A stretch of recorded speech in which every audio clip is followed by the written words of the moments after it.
sa bahay namin, sa pamilya ko, that is your mission area.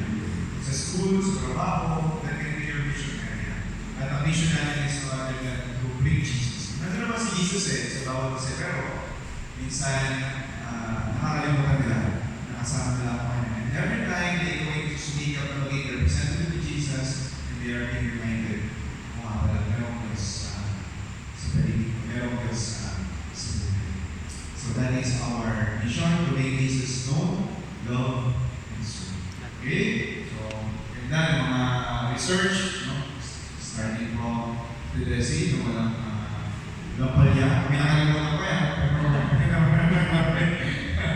At yung Brother Gilbert, tungkol naman sa pagpag, na sabi nga nila, naniniwala naman sa pagpag na stabilidad, pero yung pagpag is a testimony against sa mga hindi naniwala.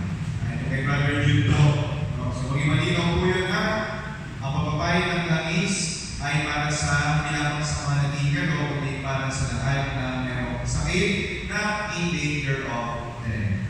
Yung mga terminal.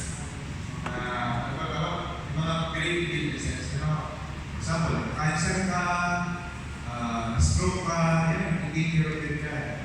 Baka naman, brother, mapigay ko sister nila na, sister po, ano kaya mo sakit? Brother, nilalag lang. Sinisinan po. May brother na natapilok, hindi mo makalakad, hindi yun. So, dapat nasa mga grave illnesses po lang para sila. Natutunan din natin kay Jesse yung principles of mission. Again, yung sa testimony ni Sister Rod, nakaka-inspire po, diba? Na sabi nga, hindi mo kailangan ng preaching. Meron siyang ginagawa din, gusto niyo preaching, nagkakatigay sa bahay, pero sa pamamagitan ng action niya, sa pamamagitan ng kanyang pag-dirasal, pag-i-invite, pag-pray, that is already an expression of mission. Siyempre, huwag natin kalimutan yung nag-moderate,